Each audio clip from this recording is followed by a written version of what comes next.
208년 가을이었습니다. 형주 당양의 장판파, 하늘을 뒤덮는 먼지구름이 일었습니다. 조조의 5천정의 기병이 유비군을 추격하고 있었습니다. 군사뿐 아니라 유비를 따르던 수만 명의 백성들까지 함께 도망치고 있었기에 행렬은 느릴 수밖에 없었습니다. 무거운 짐수레가 길을 가득 메웠고 어린아이의 울음소리가 들렸습니다. 그리고 그 혼란 속에서 한 남자가 인생의 가장 고통스러운 선택 앞에 섰습니다. 서서 자는 원직이라 불렸던 그 사람입니다. 불과 얼마 전까지만 해도 그는 유비의 참모로서 형주 신야에서 활약하고 있었습니다. 그런데 조조군이 형주로 몰려오면서 상황이 급변했습니다. 유표가 죽고 그의 아들 유종이 조조에게 항복했습니다. 유비는 강릉을 향해 남쪽으로 도주했고 조조는 유비를 추격했습니다.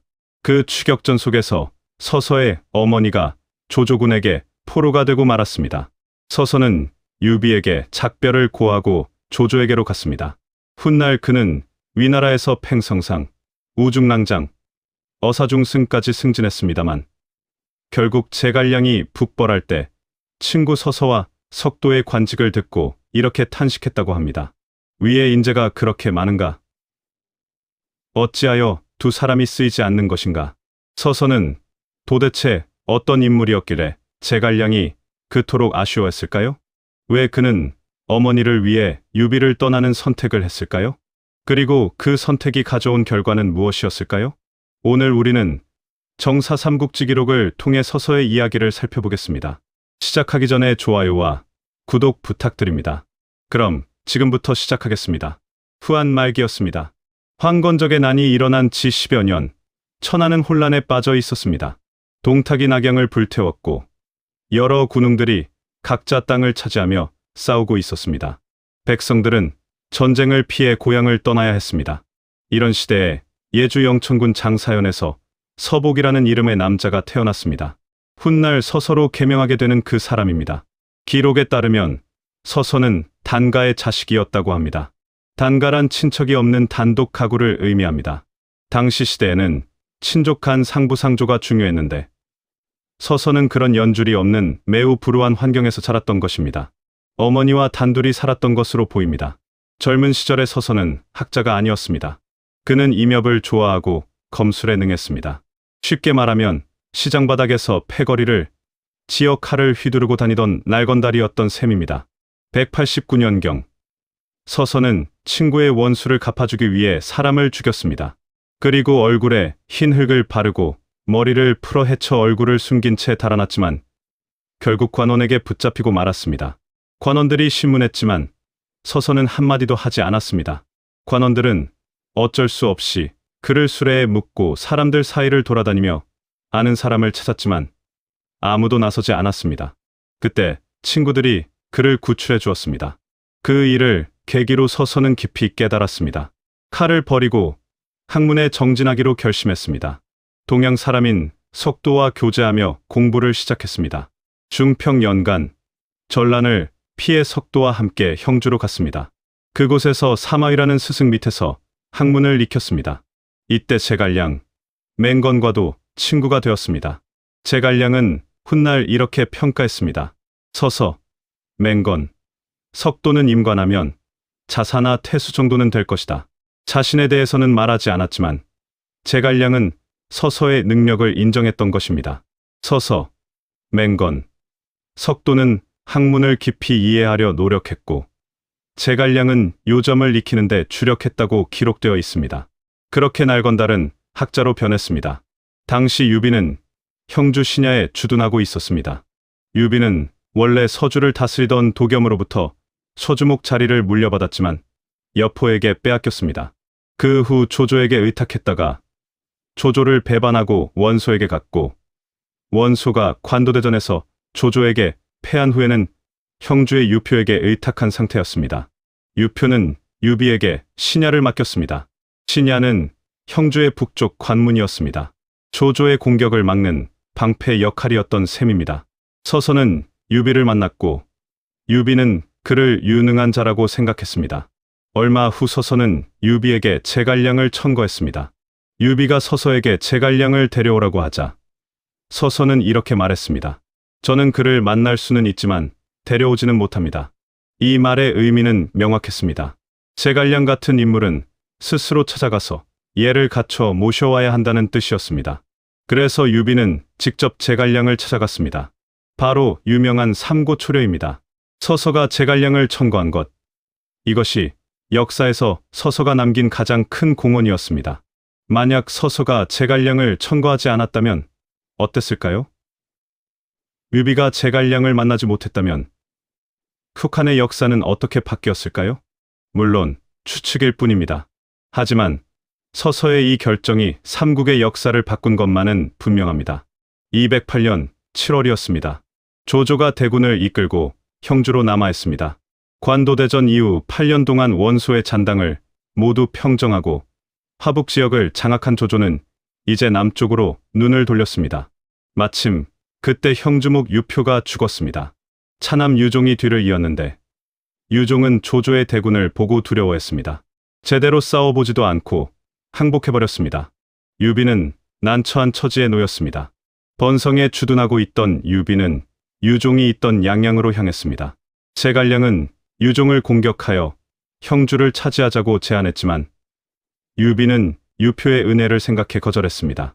유비는 유종을 불렀으나 유종은 두려워하며 나오지 않았습니다.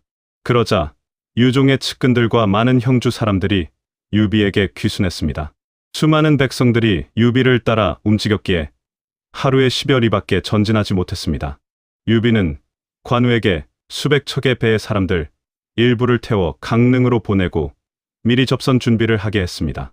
조조는 유비가 군수물자가 풍부한 강릉을 점거하는 것을 두려워했습니다. 수송부대를 후방에 배치하고 신속하게 양양을 점거한 후 조순과 함께 몸소 5천 정의 기병을 이끌고 하루 밤낮으로 유비를 추격했습니다.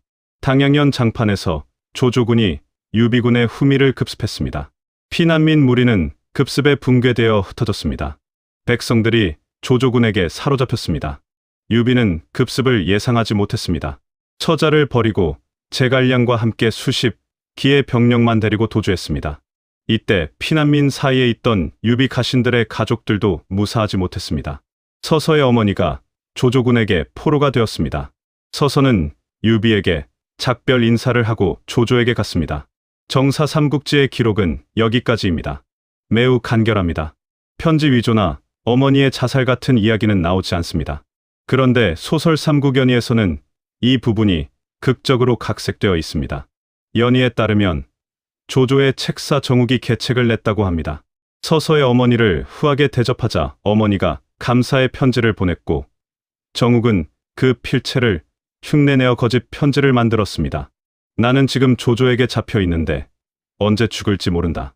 내가 이리로 와야만 내가 풀려날 것 같으니 속히 오너라. 서서는 어머니의 필체를 보고 믿었습니다. 유비를 찾아가 편지를 보여주었고 유비는 마음이 아팠지만 모자의 정을 끊을 수 없어 서서를 보내주었다고 합니다. 그런데 서서가 어머니를 만나자 어머니는 기뻐하기는커녕 화를 냈습니다. 편지 한 통의 진위도 가릴 줄 모르냐? 옳은 주인을 만나고도 어두운 곳으로 오다니. 자식을 잘못 키워 조상을 볼 면목이 없구나.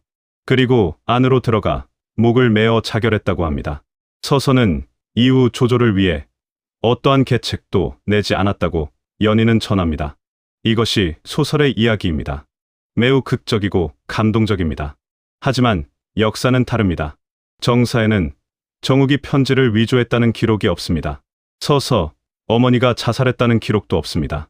단지 어머니가 포로가 되었고 서서가 유비에게 작별을 고하고 조조에게 갔다는 사실만 기록되어 있습니다. 연희가 왜 이렇게 각색했을까요? 유비의 인품과 덕치를 강조하기 위해서였습니다. 연희의 관점에서 보면 유비의 부하가 단순히 가족이 사로잡혔다는 이유로 배신하고 떠났다고 하기에는 애매했던 것입니다. 그래서 유비의 덕치에도 어쩔 수 없는 사유를 만들기 위해 거짓 편지 이야기를 넣었고 그 선택이 잘못되었음을 표현하기 위해 어머니까지 자살시켰던 것입니다. 그렇다면 실제 역사는 어땠을까요? 서서는 왜 유비를 떠났을까요? 가장 단순한 답은 어머니 때문이었습니다. 효도였습니다. 당시 유교 문화에서 효는 모든 덕의 근본이었습니다. 친족이 없는 단가의 자식으로 자란 서서에게 어머니는 세상의 전부였을 것입니다. 어머니가 조조군에게 잡혔다는 소식을 들었을 때 그는 유비 곁에 남아있을 수 없었습니다. 유비도 이해했습니다. 그래서 서서를 보내주었습니다. 서서의 선택은 옳았을까요? 위나라가 건국된 후 서서는 팽성상을 지냈습니다. 이어서 우중랑장, 어사중승까지 승진했습니다. 어사중승은 감찰 업무를 맡는 중요한 직책입니다. 황제를 대신해 관리들을 감찰하고 비리를 적발하는 자리였습니다. 결코 낮은 지위가 아니었습니다. 서서의 친구들도 위나라에서 관직을 지냈습니다. 석도는 태수와 전농교위를 역임했고 맹거는 정동장군, 양주자사에 임명되었습니다. 훗날 제갈량이 북벌을 할 때 서서와 석도의 관직을 듣고 이렇게 말했다고 합니다. 위의 인재가 그렇게 많은가? 어찌하여 두 사람이 쓰이지 않는 것인가? 이 말을 어떻게 해석해야 할까요? 어떤 사람들은 제갈량이 위나라에 인재가 너무 많아서 서서 같은 능력 있는 사람도 제대로 쓰이지 못한다고 아쉬워했다고 해석합니다. 하지만 다른 해석도 가능합니다. 촉한에는 인재가 부족한데 위나라에는 인재가 넘쳐나니 서서 같은 친구마저도 높은 자리를 얻지 못한다는 탄식일 수도 있습니다. 어느 쪽이든 제갈량은 서서를 높이 평가했습니다. 234년 서서는 팽성에서 병으로 세상을 떠났습니다. 제갈량이 오장원에서 죽은 해와 같은 해였습니다. 서서는 어사중승 제임시에도 서복이라는 이름을 사용했기 때문에 말년에 서서로 개명한 것으로 보입니다. 서서의 삶을 돌아보면 어떤 생각이 드십니까? 그는 날건달에서 학자로 다시 참모로 변신했습니다. 제갈량을 천거하여 역사를 바꾸었습니다. 어머니를 위해 유비를 떠나는 고통스러운 선택을 했습니다. 위나라에서 높은 관직까지 올랐습니다. 하지만 역사는 그를 크게 기억하지 않습니다. 왜 그럴까요? 연희의 영향이 큽니다. 연희에서 서서는 조조를 위해 단 한 번도 계책을 내지 않았다고 묘사됩니다. 어머니의 죽음 이후 마음을 닫아버린 비운의 인물로 그려집니다. 하지만 정사는 다릅니다. 서서는 위나라에서 성실하게 관직을 수행했고 어사중승이라는 높은 자리까지 올랐습니다.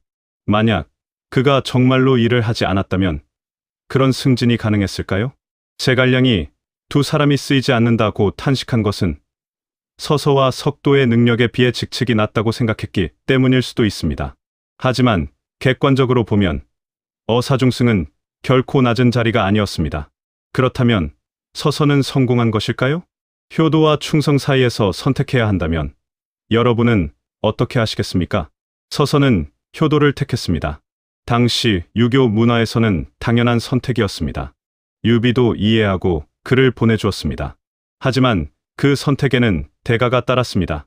서서는 유비 곁에 남아 제갈량과 함께 촉한의 건국을 도울 수 있었습니다. 관우, 장비, 조은과 함께 오호대 장군 반열에 오를 수도 있었을 것입니다. 역사에 큰 이름을 남길 수 있었을 것입니다. 하지만 그는 어머니를 택했습니다. 위나라에서 성실하게 일했고 높은 관직에 올랐지만 역사는 그를 크게 기억하지 않습니다. 이것이 옳은 일이었을까요? 정답은 없습니다. 서서의 관점에서 보면 그는 최선을 다했습니다. 어머니를 버릴 수 없었고 위나라에서도 성실히 일했습니다. 그것으로 충분했을 것입니다. 역사의 관점에서 보면 서서는 아쉬운 인물입니다. 더 큰 무대에서 활약할 수 있었는데 개인적인 사정으로 그 기회를 놓쳤습니다. 하지만 우리가 잊지 말아야 할 것이 있습니다. 서서가 없었다면 제갈량도 없었을 것입니다. 서서가 제갈량을 천거하지 않았다면 유비는 제갈량을 만나지 못했을 수도 있습니다. 삼고초려도 없었을 것이고 촉한의 역사도 달라졌을 것입니다. 서서는 자신의 빛나는 순간을 다른 사람에게 물려주었습니다. 자신은 뒤로 물러났지만 친구를 역사의 무대 위로 올려놓았습니다. 이것 또한 훌륭한 선택 아니었을까요? 오늘날 우리에게 서서의 이야기는 무엇을 말해줄까요? 첫째, 가치의 충돌입니다. 효도와 충성, 개인과 조직, 가족과 일. 우리는 살면서 끊임없이 선택의 순간을 맞이합니다. 무엇이 옳은지 명확하지 않을 때가 많습니다. 서서처럼 두 가지 모두 소중한 가치일 때 우리는 어떻게 선택해야 할까요? 둘째, 선택의 책임입니다. 서서는 자신의 선택에 책임졌습니다. 어머니를 택했고 위나라에서 성실히 일했습니다. 역사가 자신을 어떻게 기억하든 그는 자신이 옳다고 믿은 길을 갔습니다. 셋째, 드러나지 않는 공헌입니다.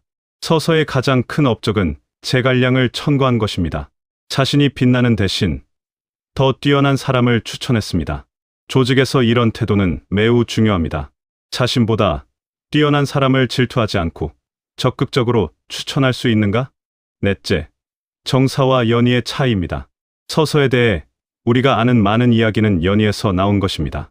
정욱의 편지 위조, 어머니의 자살, 조조를 위해 계책을 내지 않았다는 이야기 모두 소설적 창작입니다. 역사를 볼 때는 항상 사료를 확인하고 소설과 역사를 구분해야 합니다. 서서는 234년 세상을 떠났습니다. 제갈량이 죽은 해와 같은 해였습니다. 두 친구는 함께 역사의 무대에서 퇴장했습니다. 제갈량은 촉한의 승상으로 오장원에서 북벌의 꿈을 안고 죽었습니다. 서서는 위나라의 어사중승으로 팽성에서 조용히 생을 마감했습니다. 누가 더 성공한 인생이었을까요? 역사는 제갈량을 기억합니다. 와룡, 천하의 명상, 충의의 상징. 서서는 제갈량을 천거한 사람, 어머니를 위해 유비를 떠난 효자로 기억됩니다. 하지만 성공의 기준은 사람마다 다릅니다. 제갈량은 천하의 무대에서 활약했지만 평생 전쟁터를 떠나지 못했습니다. 북벌은 실패했고 뜻을 이루지 못하고 죽었습니다. 서서는 조용히 살았지만 어머니를 구했습니다. 위나라에서 성실히 일했고 높은 관직에 올랐습니다. 친구를 잃지 않았습니다. 어느 쪽이 더 행복한 삶이었을까요? 우리는 알 수 없습니다. 다만 한 가지는 분명합니다.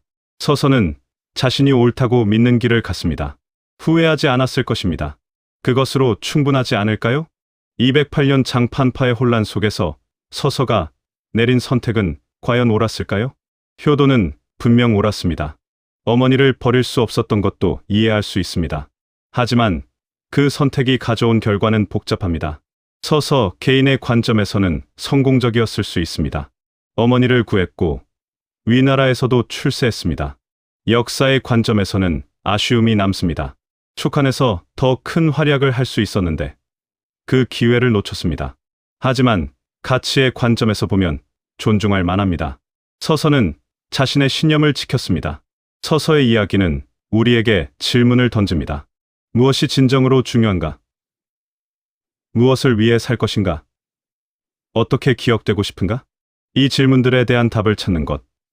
그것이 바로 우리 각자의 삶이 아닐까 생각합니다.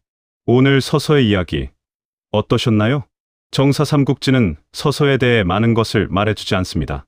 하지만 그 간결한 기록 속에서 우리는 한 인간의 고뇌와 선택을 읽을 수 있습니다. 소설 삼국연의는 서서를 극적으로 만들었습니다. 정욱의 계략, 어머니의 자살, 조조를 위해 계책을 내지 않는 충신의 모습, 감동적인 이야기입니다. 하지만 역사는 더 복잡하고 더 인간적입니다. 서서는 완벽한 영웅도 비극적인 희생자도 아니었습니다. 그저 어려운 시대에 최선을 다해 살아간 한 사람이었습니다. 날건달에서 학자로, 참모로, 다시 관리로. 그의 인생은 변화의 연속이었습니다. 제갈량을 천거한 것, 어머니를 위해 유비를 떠난 것, 위나라에서 성실히 일한 것, 그 모든 선택이 서서를 만들었습니다. 역사는 그를 크게 기억하지 않습니다. 하지만 서서가 없었다면 제갈량도 삼고초려도 촉한의 역사도 달라졌을 것입니다. 때로는 드러나지 않는 공헌이 가장 큰 공헌일 수 있습니다. 여러분도 살면서 서서처럼 어려운 선택의 순간을 맞이할 것입니다. 그때 서서의 이야기를 떠올려 보시기 바랍니다. 완벽한 선택은 없습니다. 다만 자신이 옳다고 믿는 길을 가고 그 선택에 책임지는 것, 그것이 중요합니다. 서서는 그렇게 살았습니다. 우리도 그럴 수 있기를 바랍니다. 오늘 영상은 여기까지입니다. 끝까지 시청하셨다면 좋아요와 구독을 눌러주세요. 다음 영상에서 또 만나 뵙겠습니다. 감사합니다.